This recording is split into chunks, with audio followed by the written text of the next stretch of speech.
비판으로 너희가 비판을 받을 것이요 너희가 헤아리는 그 헤아림으로 너희가 헤아림을 받을 것이니라. 어찌하여 형제 눈 속에 있는 티는 보고 내 눈 속에 있는 들보는 깨닫지 못하느냐. 보라, 내 눈 속에 들보가 있는데 어찌하여 형제에게 말하기를 나로 내 눈 속에 있는 티를 빼게 하라 하겠느냐. 외식하는 자여, 먼저 내 눈 속에서 들보를 빼어라. 그 후에야 밝히 보고 형제의 눈 속에 티를 빼리라. 예, 오늘 여기까지 읽겠습니다.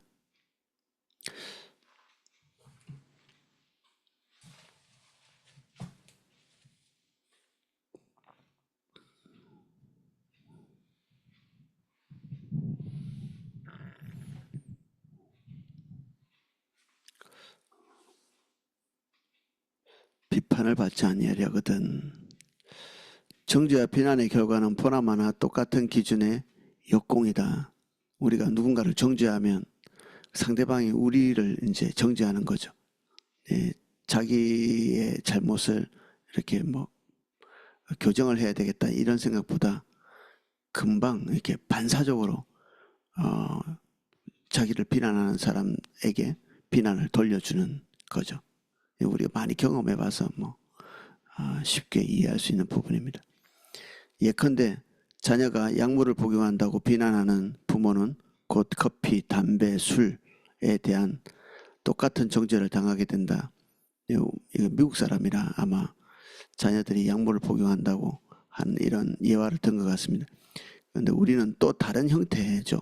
우리가 다른 형태의 부도덕은 얼마든지 있을 수 있으니까 아이들이 게임하고 그리고 TV 보고 놀고 이런 부분들을 그런 부분들을 비난하면 곧바로 이제 부모가 하고 있는 어떤 부도덕한 행위들을 이제 위에서 아래로 볼 때도 흠집이 잘 보입니다. 근데 밑에서 위로 바라볼 때도 이 흠집이 굉장히 잘 보입니다.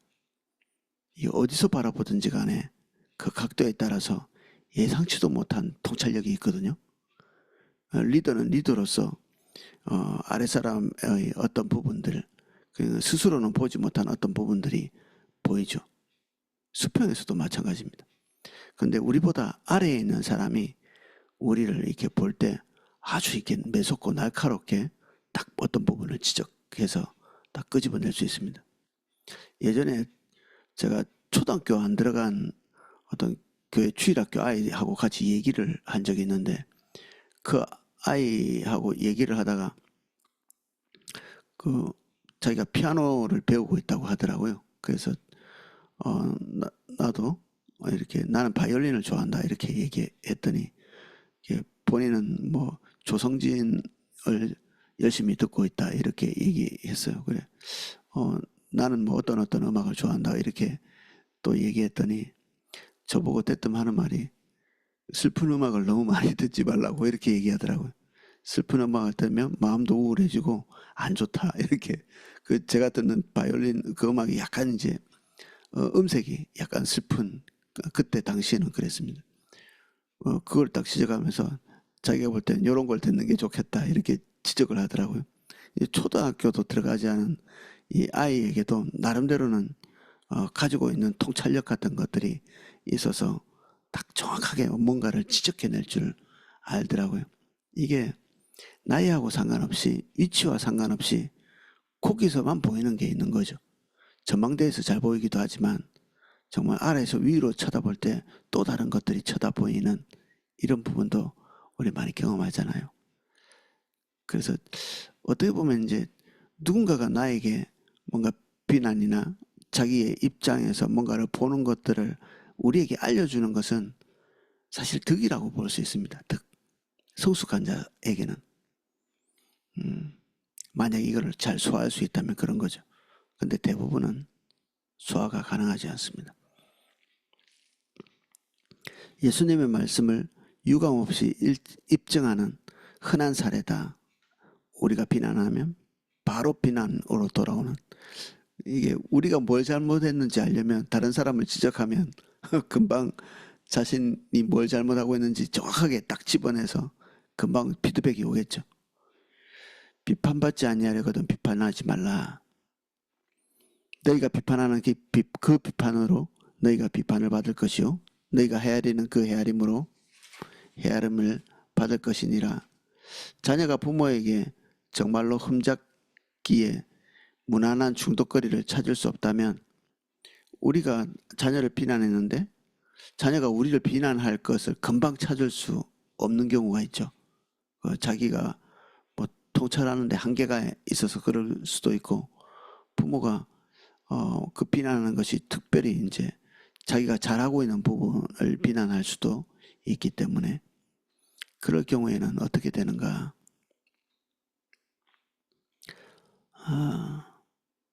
음식, 직장일 등 아무 것이나 과도하게 여겨지는 것, 사실이든 상상이든 어떻게든 찾아낼 것이다. 그게 우리가 볼 때는 별 것도 아닌 것을 탁 지적해내 가지고 공격에 들어오는 거죠. 정지당한 자의 무의식의 마음이나 혹 몸이 동원되어서라도 어쨌든 역공은 반드시 있다.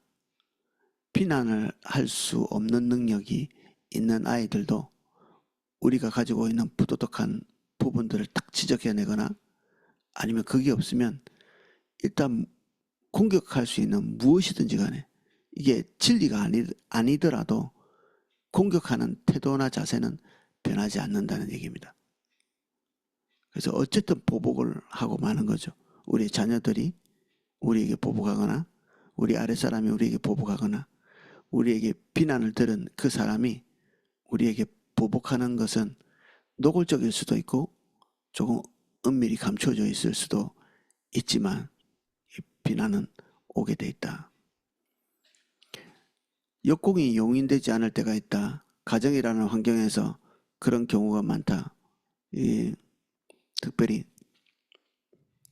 동양에서 윗사람을 비난하기는 쉽지 않거든요. 그리고 부모를 비난한다. 그게 더 가혹한 것이 찾아올 수 있겠죠. 부모가 굉장히 엄격하다면 감히 이렇게 도전해 볼 수도 없고 직장에서도 마찬가지고 비난을 하되 비난으로 역공할 수 있는 그런 환경이 안 되는 경우도 있습니다. 그 경우 역공은 이면으로 파고들어가 다양한 형태의 다른 행동으로 나타날 수 있다. 예컨대 완벽주의, 게으름, 권위의 거부, 수동적 공격 성향, 심지어 신체 증상까지 나타날 수 있다. 비난했는데 감히 비난하기에는 너무 큰 존재, 부모나 자기 윗사람이 그러면 이제 일에 집착하는 거죠. 욕을 먹지 않고 비난받지 않기 위해서 하나님께서 기대하시는 바가 아님에도 불구하고 본인의 역량이 아님에도 불구하고 이 완벽하게 모든 것을 해내는 근데 이게 우리가 좋은 의미로 이렇게 받아들일 수 있는데 그렇게 하면서 자기 영혼을 갈아 넣는 거죠. 기쁨도 즐거움도 일에 대한 본질도 아무것도 없이 욕먹지 않기 위해서 다 그 규정을 준수하기 위해서 그냥 모든 걸 다 갈아 넣기 때문에 그것 외에는 아무것도 남지 않는 일하는 기계가 되는 거죠. 일이 일을 위해서 존재하나요?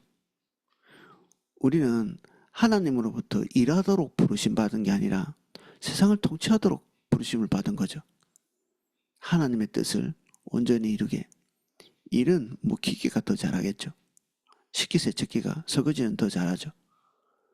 그런데 설거지 못한다고 비난을 받으면 그것에 대해서 완벽하게 하려고 막 발버둥을 치겠죠. 뭐 몇 개 되지도 않는 이 설거지 그릇을 1시간, 2시간 닦을 수도 있는 그런 문제죠. 그래서 비난을 받으면 완전히 붕괴되기도 하고 비난받지 않기 위해서 이 비효율적인 시간과 에너지를 그 일에 투자하는 거죠. 이게 일본이 불황에 이렇게 빠질 때 그들은 물건을 완벽하게 만드는데 물건 완벽하게 만드는 게 흠잡을 데가 없을 것 같은데 공황이 찾아올 때는 이제 지나치게 많은 노력을 기울여서 물건을 만들어낸 그 물건이 제 값어치를 받지 못하는, 우리가 싼 물건 사서 싸게 쓰고 버리는 물건들도 많이 있죠. 그러니까 그것들 그런 종류의 물건조차도 너무 지나치게 잘 만들어서 과잉 품질이 되는, 그렇게까지 잘할 필요가 없는데 그렇게 잘해야 되는, 모든 경우가 다 완전하고 품질이 높은 게 적당한 것은 아니다. 그래서 이 완벽주의는 정말 어떻게 보면은 생을 낭비하는 겁니다. 그렇게 가치가 있는 일이 아닌데도 완벽주의 때문에 인생을 낭비하는, 게으름, 하기 싫은 거죠. 그 일에 대한 즐거움을 잃어버리는 것입니다. 비난 때문에. 엄마가 시켰기 때문에 무조건 싫거나, 그 상사가 시켰기 때문에 무조건 싫거나, 아빠가 시켰기 때문에 무조건 싫은. 그래서 차일피일 하고 하지 않고 즐거움이 사라진 그런 상태. 권위의 거부, 그 존재 자체가 없었으면 좋겠다고 생각하는 거죠. 수동적 성향은 이제 그 게으름의 확장이죠. 그래서 습관적으로 지각하거나 더디 가는, 느릿느릿하는, 게을러 보이는, 이게 이제는 비난받는 사람의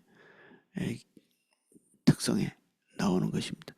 비난을 받았지만 자기가 그걸 되받아칠 수 없는 경우에 이런 것들이 음성화돼서 나타나는 거죠. 신체 증상도 나타난다고 되어 있습니다. 신체적 증상은 이게 틱장애 같은 거 일어나는 거죠. 막 이상한 행동을 하는 거. 그래서 틱장애 고치려고 또 어디 가거든요. 근데 사실 이런 틱이나 뚜렛도 몸에서 발산을 하는 건데, 어떻게 보면 이 치료 행위라고 볼 수 있습니다. 스스로 이 자연 치유를 해내는 거죠. 그래서 틱 자체를 없애기 위해서 또 뭐 다른 행위를 한다든지 이렇게 하는 것은 좀 부당한 면이 있습니다.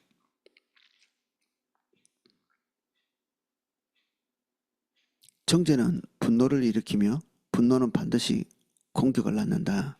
분노가 있는데도 아무 행동이 안 나타나지는 않죠. 적극적이거나 수동적이거나 반드시 열매로 나타나게 되어 있습니다. 그것은 다시 상대방에 대해서 우리가 앞에 배웠던 미련난 놈이라고 이렇게 지칭해서 상대방을 깎아내리는 이런 행동으로, 또 수치스러움, 심지어는 신체적 상해와 구타, 때린다든지 상대방을 공격한다든지 이런 모습으로 나타날 수 있다는 것입니다. 꼭 비난하는 사람을 구타하거나 아니 신체적으로 이렇게 가해하는 게 아니라 대상을 가리지 않고 그렇게 나타날 수도 있죠. 이제 어떤 사람이 싫으면 그 사람과 비슷한 사람이 다 싫어지다가 나중에는 이것들이 제대로 처리가 안 되면 인간 전체가 싫어지기 때문에 나중에는 자기 자신도 싫어지죠. 예, 우리와 함께하는 사람들이 그렇게 변질되어 갈 수 있는 것입니다. 우리에게 가깝고 소중한 이들을 바로잡아주거나 도와주는 전략 차원의 정죄가 거의 언제나 실패할 수밖에 없는 이유를 이러한 정죄의 상호순환성이 잘 설명해 준다. 우리는 상대방에 대한 애정 때문에 정죄할 수 있습니다. 우리 잔소리도 사랑의 표현이라고 하잖아요. 잔소리가 먹히는 경우가 있나요? 예, 그런 거는 없습니다. 내재화되어서 또 다른 나쁜 일로 가게 되거든요. 정죄도 잔소리도 절대 먹히는 것이 아닙니다. 이게 효용성이 전혀 없는 방법입니다.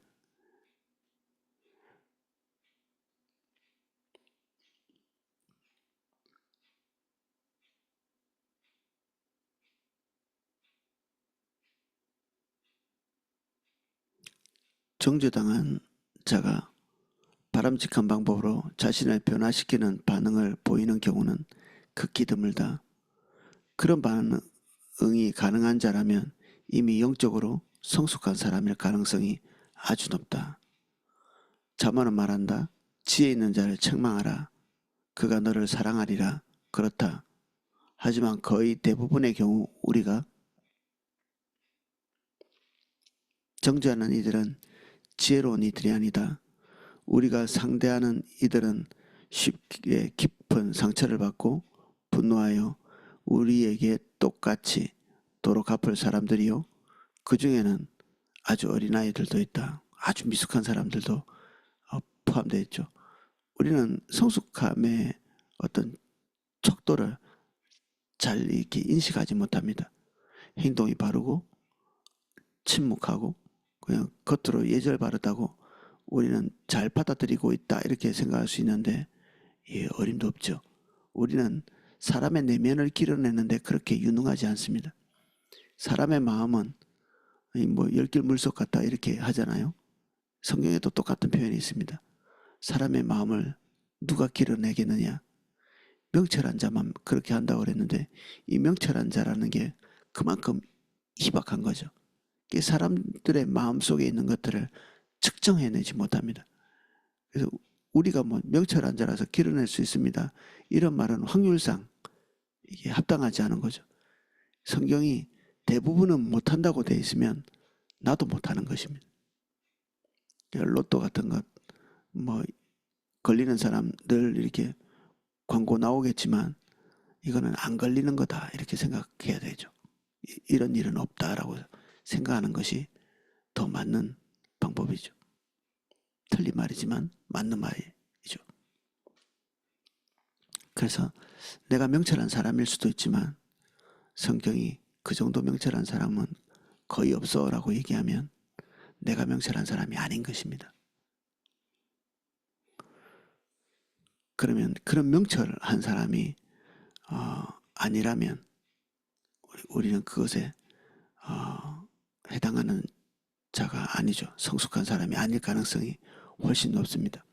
우리와 함께하는 사람 중에 명철한 사람은 없을 거라고 생각하고 우리가 이런 경우는 행하지 않는 게 좋죠. 그래서 비난을 하지 말라는 얘기입니다. 그 비난으로 백에 하나 천에 하나 잘 소화해서 올바른 방향으로 갈 수도 있겠지만 그런 경우는 지극히 희박하다.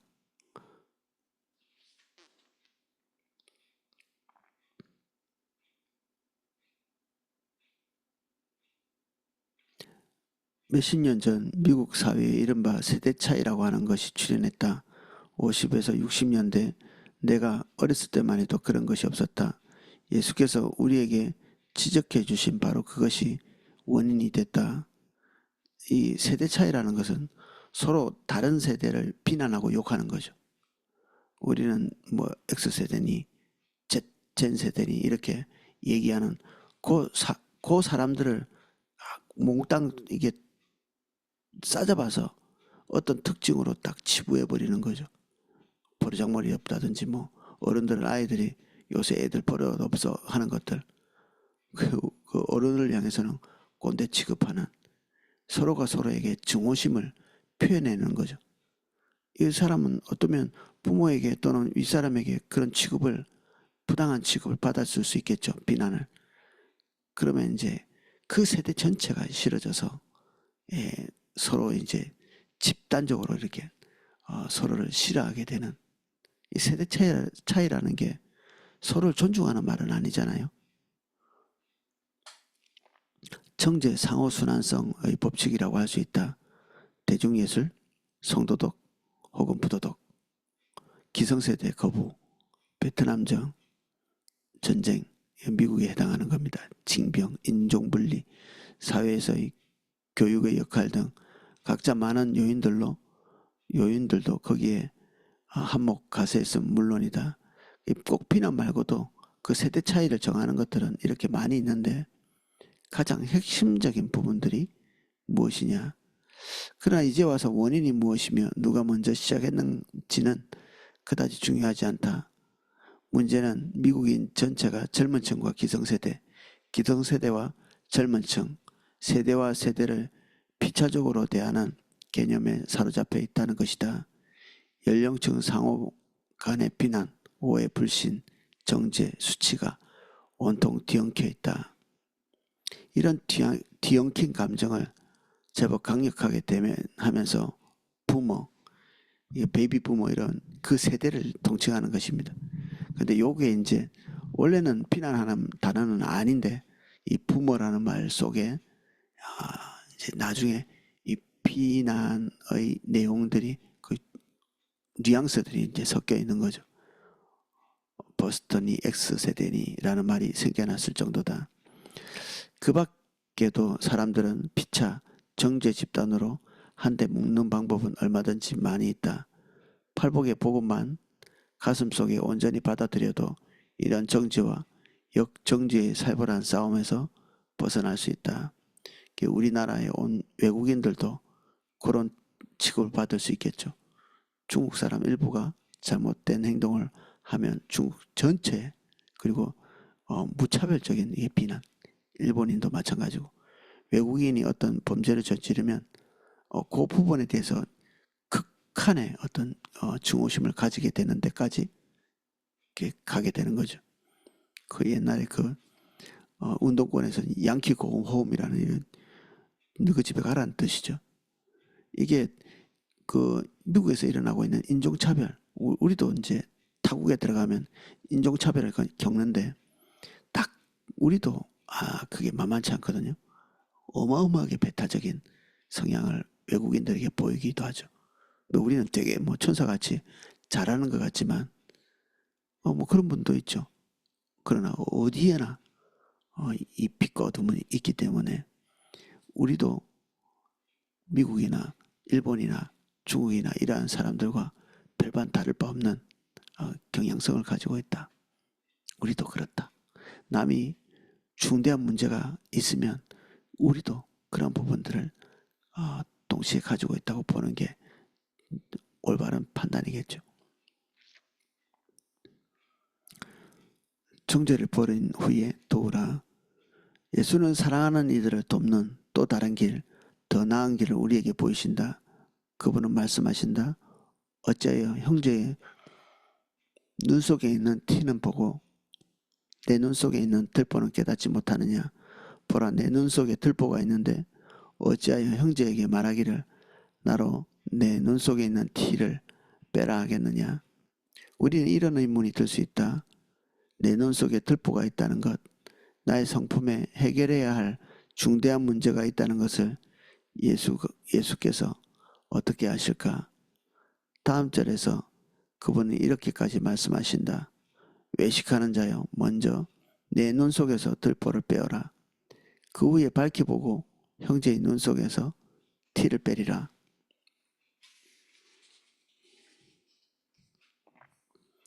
정죄의 의미에서 남을 비판하는 자들이 위선자라는 사실을 그분은 어떻게 아실까? 단지 인간이란 누구나 문제가 있기에 우리에게도 어딘가 문제가 있으며 따라서 자신이 완전해질 때까지는 아무도 정죄해서는 안 된다는 뜻인가?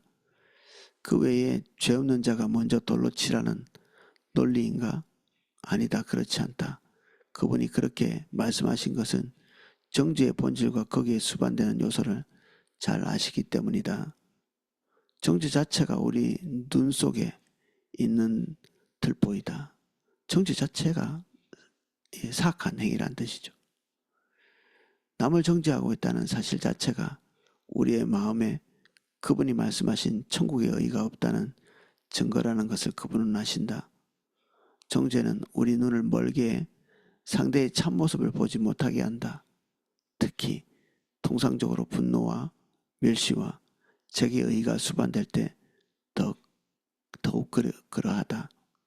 형제를 보지 못하기에 형제를 도울 길도 밝히 볼 수 없다. 우리는 상처난 사슴이 높이 뛴다 이런 얘기가 있거든요. 뭐 속담이 그렇습니다. 상처난 사슴은 그 고통 때문에 더 높이 뛰어오른다는 얘기죠. 이 트라우마 얘기인데 우리 안에 어떤 상처가 있으면 다른 사람들은 다 작게 반응하는데 그 부분에 대해서 지나치게 크게 반응하는 그런 부분이 있습니다. 어떤 사람의 목소리가 크다. 뭐 어떤 사람이 목소리가 크면 뭐 일반적인 목소리보다 좋아하는 사람은 별로 없겠죠.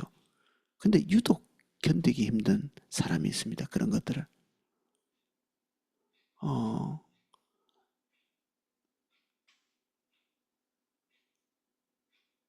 그 질서를 잘 지키지 않은 사람을 모든 사람들이 다 싫어하죠. 근데 유독 그것이 참을 수 없는 분노로 이게 반응되는 사람이 있습니다. 거짓말하는 사람 누구나 다 좋아하지는 않죠.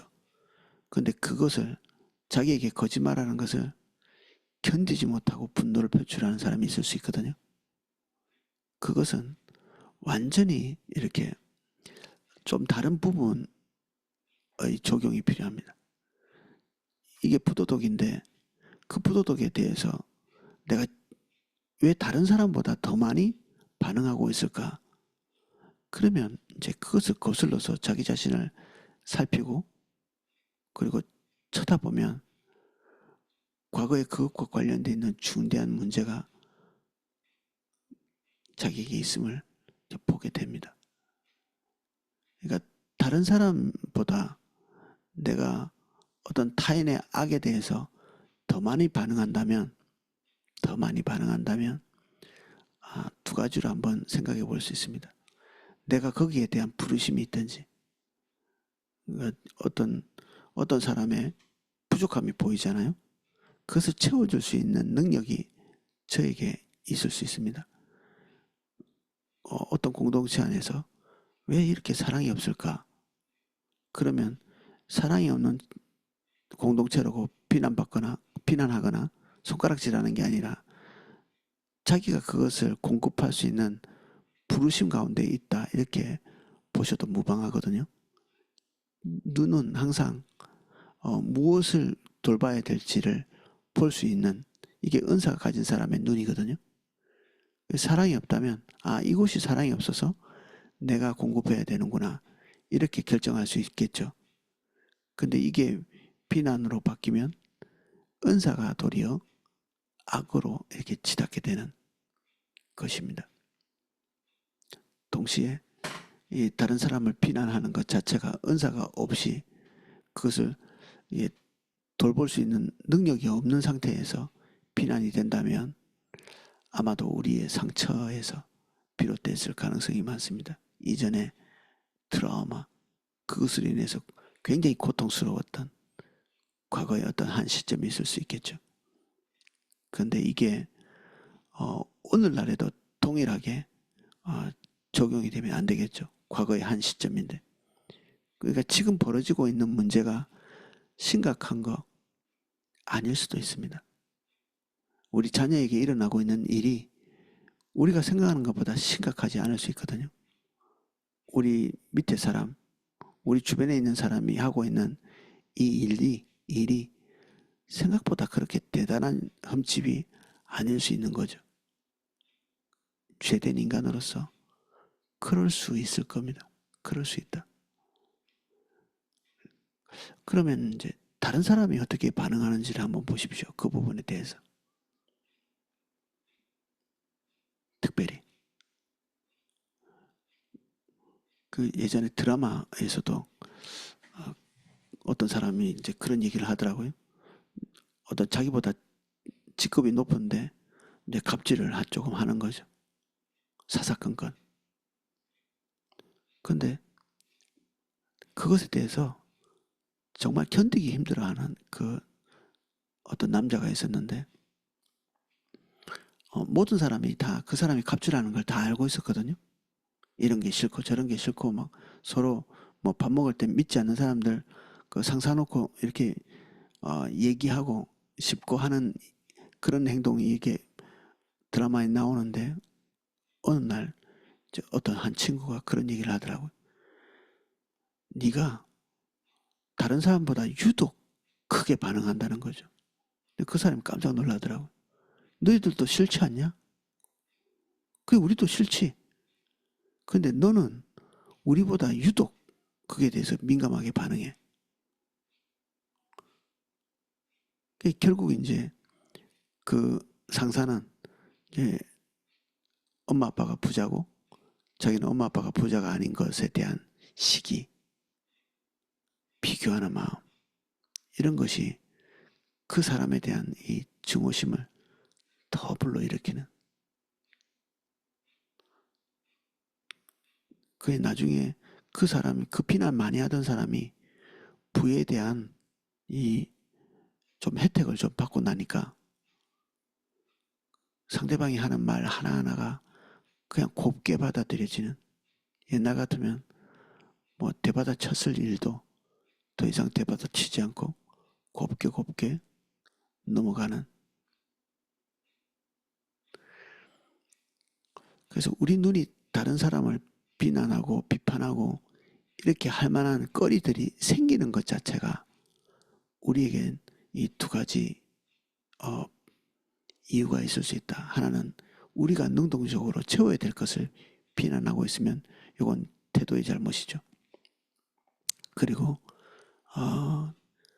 뭐 칭찬할 일은 아니지만 우리가 지나치게 우리 마음에서 격렬한 반응이 일어나고 있다면 이것은 우리의 문제다는 것입니다.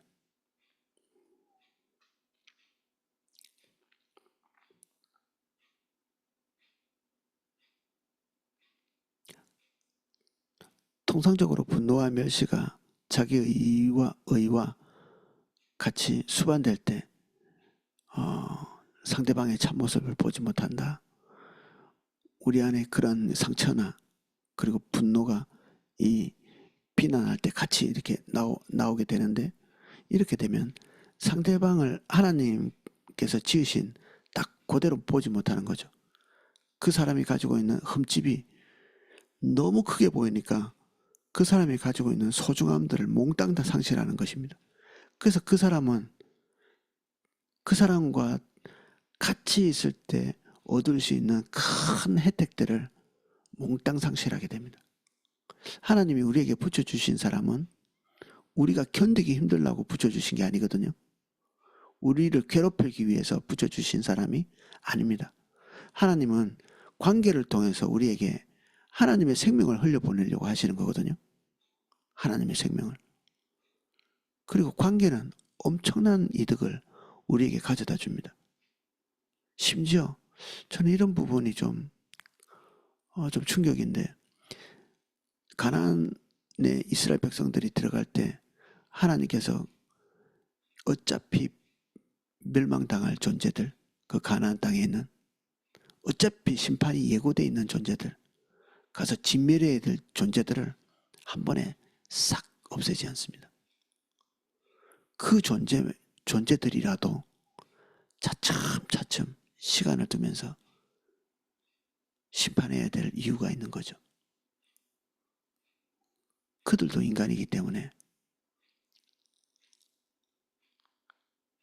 짐승보다는 나은 거죠. 이성이 없는 짐승보다는. 그래서 짐승들이 활개를 치고 위협이 되지 않도록 인간의 존재가 이미 심판이 내정되어 있지만 한 번에 하나님께서 제거하지 않고 차츰차츰 심판하시는 거죠. 우리는 어떤 사람이 어느 정도로 악할 때 그 사람이 없어져야 된다고 생각하나요? 근데 가나안에 있는 사람들보다 더 악하기는 힘들 겁니다. 우리가 이 신명기나 레위기의 성적 윤리나 이스라엘 백성들에게 주신 이런 규정들이 가나안 땅에 있는 모든 사람들이 가지고 있었던 부도덕에 대한 이 반대의 규정이라고 볼 수 있습니다. 오롯이 하나님의 뜻과 대립된 상태로 사는 거죠. 그런 흉악한 민족들임에도 불구하고 그의 존재가 이스라엘 백성에게 득이 되는 시간이 있는 겁니다. 하나님께서 허락하신 동안에는 득이 되는 거죠. 이건 진짜 최악의 것을 지금 제가 말씀드린 것이고, 여기에 있는 우리에게 붙여주신 사람은 그런 최악의 사람들이 아니기 때문에 이 사람들보다 월등히 큰 연합의 어떤 결과물들을 우리에게 줄 수가 있습니다. 특히 교회에서 피로 값지고 사신 형제, 자매 같은 경우에 그가 가지고 있는 모종의 어떤 특성들이 우리를 견디기 힘들게 만드는 부분이 있을 수 있습니다. 그러면 그 사람을 나에게 붙여주신 하나님은 악한 분이냐? 그렇지 않죠. 우리에게 붙여주신 이유가 있습니다. 우리끼리 하는 얘기지만 뭐 조교로 붙여주셨냐? 예, 그렇기도 하죠. 근데 이 조교라는 말도 최근 들어서 우리에게는 상대방을 악으로 보는 흠집이 있죠, 당연히. 조교라는 말을 하면서 그 안에 비난이 포함되어 있는 경우를 보거든요. 이건 또 다른 악이죠. 상대방을 조교라고 이렇게 얘기하면서 우리는 그 사람이 가지고 있는 하나님의 형상 전체를 파기해버리는 행동을 하게 되는 것입니다. 옳지 않습니다. 조교라는 말도 저는 안 했으면 좋겠습니다. 우리에게 붙여주신 사람은 하나님께서 그때 그 순간 그 장소에 다른 어떠한 방법보다 어떠한 순간보다 올바르게 판단하시는 하나님께서 우리에게 붙여주신 사람이거든요. 그럼 절대적 선이죠. 절대적 선. 우리가 거기에 대해서 불평하는 것은 하나님의 완전을 뒤집어 엎는 것입니다. 하나님과 나 둘 중에 누가 옳을까요? 당연히 하나님이 옳겠죠. 우리의 불평과 우리의 비난이 하나님의 판단보다도 옳지 않겠죠. 우리는 실수하고 있는 것입니다. 이야기는 끝났다. 들보를 뺀다는 것은 사랑하는 이들을 더 효과적으로 정죄하기 위해 단순히 우리의 삶의 잘못된 부분을 고치는 문제가 아니다. 정죄하지 않는 사람으로 성장하기까지는 결코 진정으로 사람을 돕는 길을 알 수 없다. 우리가 정죄를 멈출 수 있는 사람이 아니라면, 그걸 하지 않을 수 있는 사람이 아니라면 다른 사람을 돕지 못하는 사람이라는 겁니다. 정죄하지 않고 잔소리하지 않을 수 있어야 다른 사람을 도울 수 있는 사람이다. 결론적으로는 그렇죠.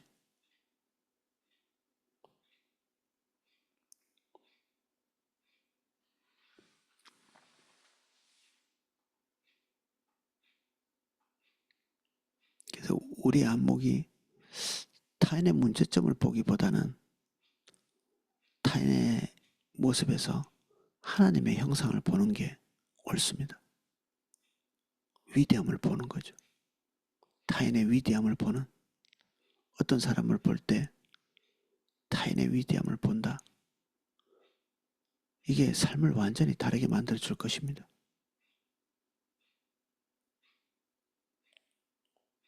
혹시 여건이 되신다면 예전에 TV에 나왔을 때 차홍이라는 사람이 있더라고요.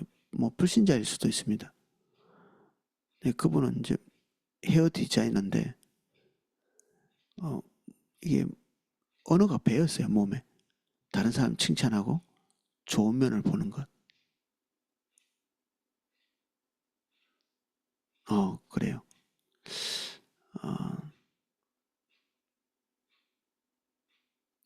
좋은 면을 보는 습관이 몸에 배인 분이라는 생각이 들더라고요. 옛날 코미디 같은데 나와서 잠깐 소개를 하던데, 비난받을 만한 사람들인데도 그 부분에 대해서 전혀 비난의 단어가 생각나지 않을 정도로, 다른 사람들은 그 사람을 보고 장점을 찾아낼 수 없는데 어떻게든 장점을 찾아내는 예, 저는 그 사람이 불신자라 할지라도 어, 그 사람이 가지고 있는 안목은 신의 안목이라고 생각합니다. 하나님이 우리를 보실 때 정말 우리를 견디지 못하게 사랑하는 그런 안목이 있으시거든요. 그러니까 그것을 우리가 습득해 보면 좋겠죠. 나중에 뭐 시간이 좀 많이 남으시고 이러면 그 유튜브 같은 데서 자홍 이렇게 쳐가지고 그 어떤 여자분이 나올 겁니다. 한번 어떤 분인가 이렇게 한번 쳐다보시면 이 말이나 태도가 뭐 이렇구나 이런 걸 좀 보시게 될 겁니다. 재밌기도 하고 웃기기도 하고. 그런데 저는 어, 그렇게 똑같이는 따라하지 않지만 저는 비슷한 안목이 생기기를 그런 바라는 마음이 생기더라고요. 그 사람하고 비슷한 안목, 누구를 보든지 간에 선하고 좋은 것들이 먼저 눈에 탁 띄는 그런 습성이 있고 그런 눈이 있으면 너무 좋을 것 같아요.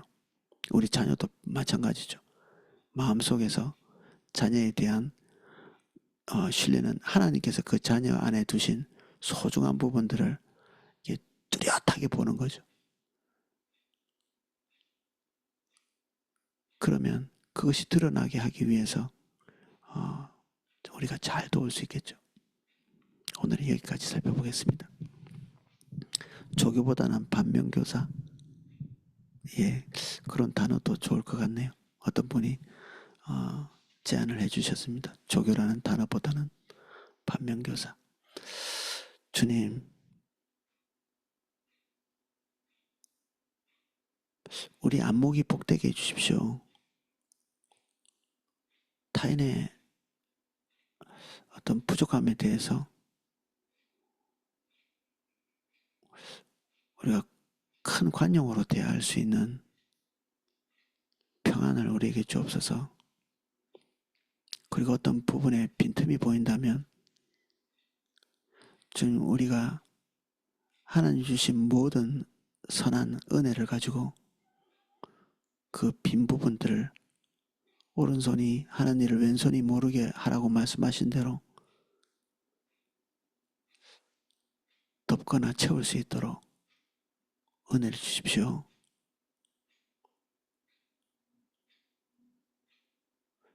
이 과정에서 우리가 하나님을 더욱 경험하기를 원합니다.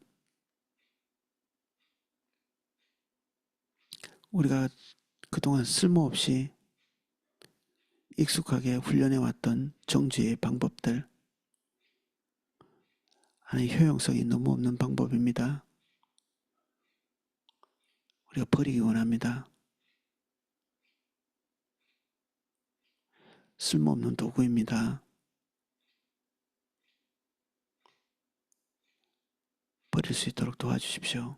우리 입에서, 눈에서, 우리 마음에서 깨끗이 지워주십시오. 내가 이 시간 예수 그리스도의 이름으로 명하노니 우리 안에 있는 모든 비난의 눈빛과 말과 마음가짐은 파맞고 떠나갈지어다. 주님이 이 습성에서 우리를 자유케 해주십시오. 저희들이 완전히 달라지게 해주십시오. 따뜻한 말, 따뜻한 시선, 따뜻한 마음, 우리에게 붙여주신 모든 사람에게